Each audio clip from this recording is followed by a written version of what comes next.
जय Hind. Bajrangi study point में आपका स्वागत है। आज से हम लोग इंग्लिश में एक नई सीरीज स्टार्ट करने जा रहे हैं जिसमें टेंस और ट्रांसलेशन है। और इस सीरीज में हम लोग टेंस के जितने भी पार्ट होते हैं और उनके जितने भी सब पार्ट होते हैं उन सबको समझेंगे और उनका ट्रांसलेशन भी जानेंगे। तो सीरीज खत्म होते होते आपको सब कुछ पता चल जाएगा कि प्रेजेंट इंडेफिनिट क्या होता है, पास्ट इंडेफिनिट क्या होता है, फ्यूचर इंडेफिनिट क्या होता है, इन सब में क्या क्या अलग अलग डिफरेंस होता है। टेंस के ऊपर एक कंप्लीट सीरीज स्टार्ट करने जा रहा हूं आज मैं। इसमें आज स्टार्ट होगा प्रेजेंट इंडेफिनिट से। तो लेकिन उससे पहले देख लेते हैं कि टेंस या काल के कितने टाइप होते हैं। तो काल या टेंस के 3 प्रकार होते हैं। एक तो प्रेजेंट टेंस जिसे वर्तमान काल कहते हैं, फिर पास्ट टेंस भूतकाल कहते हैं, फ्यूचर टेंस भविष्य काल कहते हैं। यानी इंग्लिश के हिसाब से हमें सिर्फ 3 ही टेंस पढ़ने हैं जिसमें प्रेजेंट, पास्ट और फ्यूचर शामिल हैं। अच्छा, हर टेंस के भी 4-4 पार्ट हैं। यानी प्रेजेंट के भी 4 पार्ट, पास्ट के भी 4 पार्ट और फ्यूचर के भी 4 पार्ट। तो इस तरह हमारे पास टोटल 12 पार्ट हो जाएंगे। और इन्हीं 12 पार्ट में हम पूरा टेंस और ट्रांसलेशन को कंप्लीट खत्म करेंगे। और हर वीडियो में हम लोग एक एक टेंस को बहुत ही अच्छे से, बहुत ही डीपली डिस्कस करेंगे ताकि टेंस या ट्रांसलेशन से रिलेटेड कोई भी डाउट ना रह जाए। तो पहले देख लेते हैं कि कौन कौन से सब पार्ट हैं। तो देखिए, प्रेजेंट में 4 सब पार्ट हैं। प्रेजेंट इंडेफिनिट टेंस जिसे सिंपल टेंस भी बोला जाता है, present continuous tense, present perfect tense और प्रेजेंट परफेक्ट कॉन्टिन्यूअस टेंस। और ऐसा ही सेम पास्ट में भी है, past indefinite tense, past continuous tense, past perfect tense और पास्ट परफेक्ट कॉन्टिन्यूअस टेंस। और सेम डिवीजन फ्यूचर में भी है, future indefinite tense, future continuous tense, future perfect tense और फ्यूचर परफेक्ट कॉन्टिन्यूअस टेंस। यानी ये टोटल 12 टेंस हैं और उनके सब पार्ट हैं। इन सब को हम लोग एक एक करके बहुत ही डिटेल से, बहुत ही अच्छे से डिस्कस करेंगे। तो इसमें अगर 12 पार्ट हैं तो लगभग 12 ही वीडियोस बनेंगे इन टेंस के ऊपर। इसमें आज पहला वीडियो बनने जा रहा है प्रेजेंट इंडेफिनिट टेंस के ऊपर। तो शुरू करते हैं हम लोग आज का हमारा टॉपिक प्रेजेंट इंडेफिनिट टेंस। सबसे पहले तो ये पूछेंगे कि हम लोग इन्हें पहचानेंगे कैसे।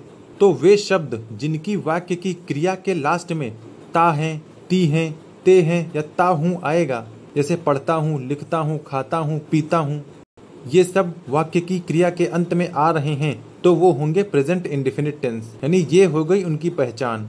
तो वीडियो को बहुत ही ध्यान से और अच्छे से देखिएगा ताकि कोई भी कहीं कोई क्लियर या कोई कंफ्यूजन बचे ही ना तो टेंस में ना ही ट्रांसलेशन में। तो प्रेजेंट इंडेफिनिट की पहचान क्या है कि उनके वाक्य की क्रिया के अंत में ता है, ती है, ते है या ताहू आएगा। या फिर इसका रूल क्या होगा, इसका स्ट्रक्चर कैसे बनेगा। तो हम लोग सबसे पहले सब्जेक्ट लिखेंगे और वर्ब की फर्स्ट फॉर्म लिखेंगे, फिर एस या ईएस लगाएंगे और उसमें ऑब्जेक्ट लास्ट में ऐड कर देंगे। हमारा कंप्लीट हो जाएगा प्रेजेंट इंडेफिनिट टेंस। और फिर इसको ट्रांसलेट कर देंगे वहीं पे। तो ये जो रूल है, ये जो स्ट्रक्चर है, ये बेसिक है। अच्छा, इन सबको हम एग्जाम्पल के साथ साथ भी समझते चलेंगे। जैसे एग्जाम्पल में लिखा है मैं पत्र लिखता हूँ, तो उसका होगा आई राइट अ लेटर। तो देखिए, सबसे पहले यहाँ पे ता हूँ आया है तो इसका मतलब ये प्रेजेंट इंडेफिनिट टेंस है। तो इसे हम लोग बनाएंगे कैसे। तो सब्जेक्ट है यहाँ पर आई, मैं सब्जेक्ट है तो इसको हिंदी इंग्लिश में लिखेंगे आई। फिर क्या आएगा, वर्ब की फर्स्ट फॉर्म। तो लिखना को इंग्लिश में कहते हैं राइट और ये राइट की फर्स्ट फॉर्म है। अच्छा, इसकी सेकेंड फॉर्म होगी रोट, फिर होगा रिटन। यानी हर वर्ब की 3 फॉर्म होती हैं। हर वर्ब 3 फॉर्म में होता है, एक तो V1, एक तो V2, एक V3। जो V1 यूज होता है वो इंडेफिनिट में यूज होता है, वो भी प्रेजेंट के। तो मैं पत्र लिखता हूँ का हो जाएगा आई राइट अ लेटर। कि देखिए, इसमें एक शब्द छुपा हुआ है कि मैं एक पत्र लिखता हूँ, तो इसीलिए यहाँ पर हम लोग आ ऐड कर देते हैं। आई राइट लेटर तो ये थोड़ा सही नहीं बैठता है ट्रांसलेशन के अकॉर्डिंग, तो इसीलिए हम लोग आ लिख देते हैं क्योंकि वो मैं एक पत्र लिखता हूँ, यहाँ पर एक अंडरस्टूड है या छुपा हुआ है। तो आई राइट अ लेटर, यहाँ पर आई सब्जेक्ट है, राइट वर्ब की फर्स्ट फॉर्म है और लेटर क्या है, ऑब्जेक्ट है। उसी तरह दूसरा एग्जाम्पल ले लें तो राम बाजार जाता है। तो राम यहाँ पर हो जाएगा सब्जेक्ट और गो यहाँ पर हो जाएगी वर्ब की फर्स्ट फॉर्म। उसमें फिर कहा है कि एस या ईएस ऐड करना है, तो हमने यहाँ पे ईएस ऐड कर दिया है। ये देखिए, यहाँ पर ईएस और ये गो अलग है और ये ऑब्जेक्ट ऐड कर दिया टू मार्केट, यानी राम बाजार जाता है। फिर आपके अंदर ये कन्फ्यूजन आएगी कि आपने यहाँ पर एस या ईएस नहीं लिखा है और यहाँ पर ईएस लगा दिया और यहाँ पर एस नहीं लगाया है। तो उसके लिए हमें आगे बढ़ना होगा। जैसे यहाँ पे लिखा हुआ है कि ही, शी, इट और सिंगुलर सब्जेक्ट में ही एस या ईएस लगेगा। यानी अगर किसी सेंटेंस में ही आ रहा है, शी आ रहा है और इट आ रहा है या कोई सिंगुलर सब्जेक्ट जिसमें एक वचन वाला कोई सब्जेक्ट आ रहा है, तब हमें एस या ईएस का यूज करना होगा। जैसे राम यहाँ पर एक वचन है, इसीलिए हमने यहाँ पर ES ऐड कर दिया। अच्छा, आप कहेंगे आई भी तो एक वचन है, तो इंग्लिश में आई को अलग से ट्रीट किया जाता है और ये एक एक्सेप्शन में माना जाता है। आई है अकेला ही, लेकिन इसको प्लूरल की फॉर्म में रखते हैं, यानी इसके साथ S या ES नहीं लगेगा। तो जैसे आई हो गया, वी हो गया, यू हो गया, दे हो गया, और भी जो प्लूरल सब्जेक्ट होंगे उनमें S या ES नहीं लगेगा। जैसे यहाँ पर S या ES नहीं लगा है, ये वर्ब की फर्स्ट फॉर्म लिख दी गई है सिंपल से, लेकिन यहाँ पर ES लगा हुआ है, इसमें वर्ब की फर्स्ट फॉर्म में ES ऐड कर दिया गया है, तो हमने ट्रांसलेशन किया है। अच्छा, फिर आप कहेंगे कि डू डज भी तो लगता है। हाँ, तो डू डज भी लगता है उन्हीं के साथ जिनके साथ S या ES लगेगा, यानी जो भी सिंगुलर होंगे या ही शी इट होंगे उन्हीं उनमें डज लगेगा, और जो प्लूरल होंगे आई वी यू दे उनमें डू लगेगा। सिंगुलर के लिए डज लगेगा और प्लूरल के लिए डू का यूज करेंगे हम लोग ट्रांसलेशन करते समय। तो आई थिंक S या ES और डज डू का कॉन्सेप्ट आपको क्लियर हो गया होगा कि S या ES तो सिर्फ सिंगुलर में लगेगा, और डज, चूंकि डज और डू एक हेल्पिंग वर्ब है तो डज लगेगा सिंगुलर के साथ और डू लगेगा प्लूरल के साथ। आगे बढ़ते बढ़ते ये और ज्यादा क्लियर हो जाएगा। अच्छा, हर टेंस में 3 तरह के सेंटेंस होते हैं, यानी एक अफर्मेटिव सेंटेंस जिनमें एक नॉर्मल सी बात कह दी जाती है, अफर्मेटिव को पॉजिटिव सेंटेंस भी बोलते हैं। दूसरा होता है नेगेटिव सेंटेंस, जिसमें ना की बात आती है या मनाही की बात आती है, जिसमें कुछ निषेध किया जाता है, वो होते हैं नेगेटिव सेंटेंस। और तीसरे होते हैं इंटरोगेटिव सेंटेंस, जिनमें कुछ क्वेश्चन पूछा जाता है। तो हर टेंस में 3 तरह के सेंटेंस आएंगे, एक अफर्मेटिव, एक नेगेटिव और एक इंटरोगेटिव। हम यहाँ पर तीनों को बहुत ही अच्छे से डिस्कस करेंगे। अफर्मेटिव सेंटेंस वो होंगे जिनमें एक नॉर्मल सी बात कह दी जाएगी, ना तो उसमें क्वेश्चन पूछा जाएगा, ना ही उसमें कोई निषेध या नहीं वाला कुछ होगा। अच्छा, अफर्मेटिव का रूल एकदम यही प्रेजेंट इंडेफिनिट के नॉर्मल रूल की तरह है। आप यूँ कहें कि इस रूल को हमने यहाँ लिख दिया है बस, यानी ये रूल यहाँ पे होना चाहिए था। क्योंकि ये बेसिक रूल है और बेसिक रूल ही अफर्मेटिव रूल होता है, इसीलिए इस रूल को यहाँ पे रख दिया गया है और ये सेम रूल यहाँ पे फॉलो होगा। यानी अफर्मेटिव के लिए यही रूल लगेगा कि पहले सब्जेक्ट लिखेंगे, फिर वर्ब की फर्स्ट फॉर्म लिखेंगे, फिर S या ES लिखेंगे, फिर ऑब्जेक्ट को लिखेंगे। अब इनको बिना एग्जाम्पल से हम लोग समझ नहीं पाएंगे, तो यहाँ पे एग्जाम्पल भी लिखे हुए हैं। सीता स्कूल जाती है, तो सबसे पहले ती है आ गया है, तो यहाँ पर सबसे पहले पता चल गया कि हाँ ये प्रेजेंट इंडेफिनिट टेंस है। फिर इसको ट्रांसलेट कैसे करेंगे, या देखिए सीता यहाँ पर सब्जेक्ट है और गो यहाँ पर वर्ब है, वर्ब की फर्स्ट फॉर्म। चूंकि सीता सिंगुलर है इसलिए हमने यहाँ पर ES ऐड कर दिया है वर्ब की फर्स्ट फॉर्म में, फिर ऑब्जेक्ट लिख दिया गया है। तो सीता स्कूल जाती है, तो सीता गोज टू स्कूल। तो ये क्यों हुआ है आपको क्लियर हो गया होगा। फिर दूसरा हम लोग एग्जाम्पल ले लेते हैं, वे खेलते हैं। अच्छा, वे यहाँ पर प्लूरल है ना, दे यहाँ पे लिखा हुआ है कि प्लूरल या दे, वैसे भी दे लिखा हुआ है, तो दे के साथ सिर्फ S या ES नहीं लगेगा, तो हमने यहाँ पर लिख दिया दे प्ले। अच्छा, क्या खेलते हैं यहाँ पर ये तो लिखा नहीं है, अभी यहाँ पे लिख देता वे क्रिकेट खेलते हैं तो दे प्ले क्रिकेट हो जाता, या वे हॉकी खेलते हैं तो दे प्ले हॉकी हो जाता। मतलब ऑब्जेक्ट जो भी होता हम लोग लास्ट में ऑब्जेक्ट लगा देते, लेकिन फिलहाल यहाँ पे ऑब्जेक्ट नहीं है तो हमने यहीं तक कर लिया कि दे प्ले वे खेलते हैं, और इसमें S या ES नहीं लगाया क्योंकि दे प्लूरल है। तो ये भी आपको क्लियर हो गया होगा। फिर नेक्स्ट बढ़ते हैं, तीसरा एग्जाम्पल ले लेते हैं, तुम गाना गाते हो। अच्छा, तुम यू को हमेशा ही इसमें प्लूरल कंसीडर किया जाता है, यानी यू को हमेशा बहुवचन माना जाता है, इसीलिए इसके साथ भी S या ES नहीं आएगा। तो you sing a song, you subject है, सिंग क्या है, वर्ब की फर्स्ट फॉर्म है। अच्छा, सिंग की सेकंड फॉर्म क्या होगी, सेंग हो जाएगी, और थर्ड फॉर्म क्या होगी, संग हो जाएगी। तो यानी सिंग फर्स्ट फॉर्म है, V1 है, सेंग V2 है यानी सेकंड फॉर्म है, और संग ये V3 है। तो हर वर्ब में सिर्फ 3 ही फॉर्म होती हैं। धीरे धीरे हम इन सबको और अच्छे से पढ़ेंगे या नोटिस करेंगे। तो इसका ट्रांसलेशन हो गया यू सिंग अ सॉन्ग, क्योंकि एक गाना गाते हो, भाई गाना गाते हो तो यहाँ पर एक ऑटोमेटिक छिपा हुआ है या अंडरस्टूड है, तो हमने यहाँ पर अ सॉन्ग लिख दिया, और अ सॉन्ग, सॉन्ग क्या है, ऑब्जेक्ट है। तो यू सब्जेक्ट, सिंग वर्ब की फर्स्ट फॉर्म और ऑब्जेक्ट, ये हो गया हमारा ट्रांसलेशन। फिर बरसात होती है, तो देखिए इट रेन्स, यहाँ पर इट लिखा है ना, तो इट के साथ S या ES लगेगा, तो रेन में हम लोग S लगाते हैं, तो इसीलिए यहाँ पर इट रेन्स हो गया, और ऑब्जेक्ट है नहीं कोई, तो यहाँ पर ऑब्जेक्ट कोई नहीं है। तो मुझे लग रहा है कि आपको अफर्मेटिव बहुत ही अच्छे से क्लियर हो गया होगा। इसमें कोई रॉकेट साइंस नहीं है कि इसमें समझ नहीं आ रहा या ऐसा कुछ है ही नहीं जो समझ ना आए। फिर हम लोग आगे बढ़ते हैं अपने दूसरे सेंटेंस की तरफ। तो हमारा दूसरा सेंटेंस आता है नेगेटिव सेंटेंस, जिसमें नॉट या नो अप्लाई होता है, यानी जिसमें ऐसी कोई बात कही जा रही हो जिसमें नहीं का बोध कराया जा रहा हो, यानी नहीं पे एम्फेसाइज किया जा रहा हो। तो इसको बनाने के लिए क्या रूल या स्ट्रक्चर है, तो सेम है, बस इसमें थोड़ा सा चेंज आता है। देखिए सबसे पहले तो सब्जेक्ट लिखेंगे, फिर लिखेंगे डू या डज,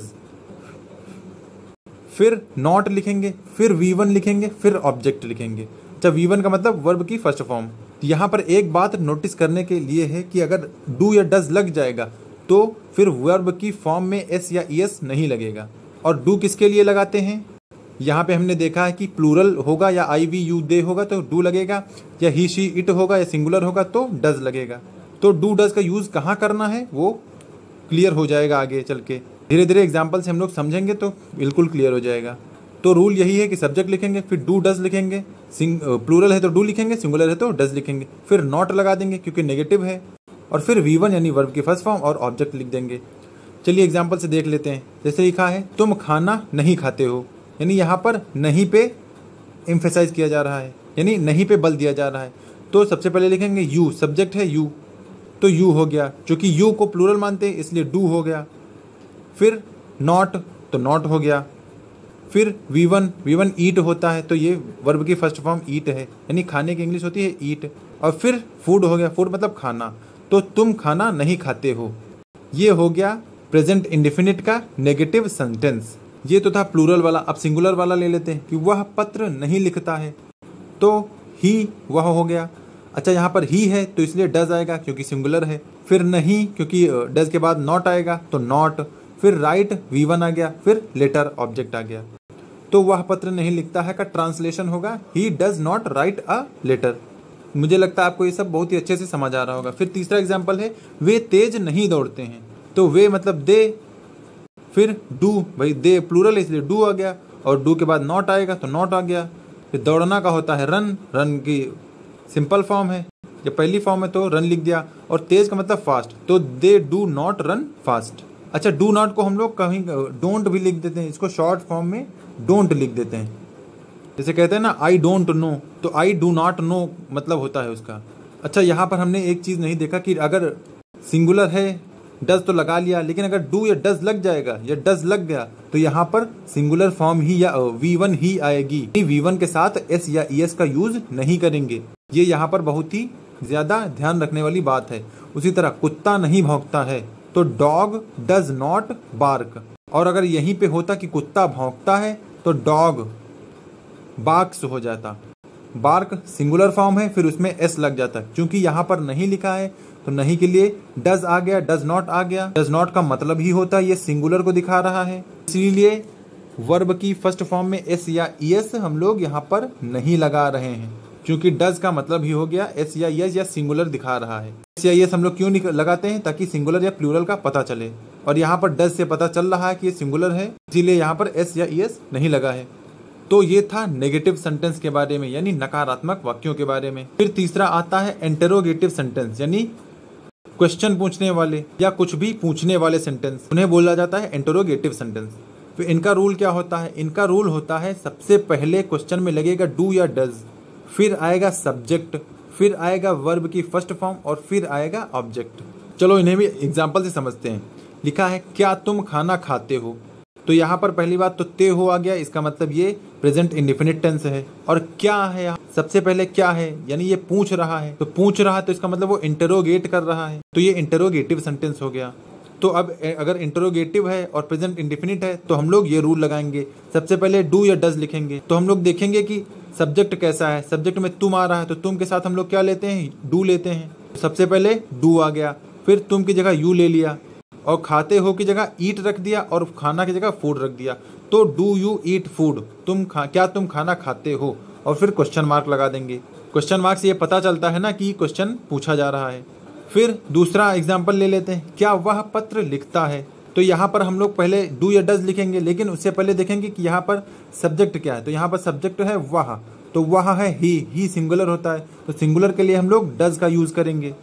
तो does he write a letter, ये पत्र लिखने में हमेशा अ लेटर अंडरस्टूड रहता है, इसीलिए हमेशा अ लेटर लिखा जाता है। तो ये हो गया इसका ट्रांसलेशन कि does he write a letter. फिर एक और दो और देख लेते हैं। क्या वे स्कूल जाते हैं, तो क्या वे यहाँ पर प्लूरल है, तो वे प्लूरल है तो उसकी जगह हम लोग उससे पहले हम लोग डू लिखेंगे क्योंकि डज सिंगुलर में आता है।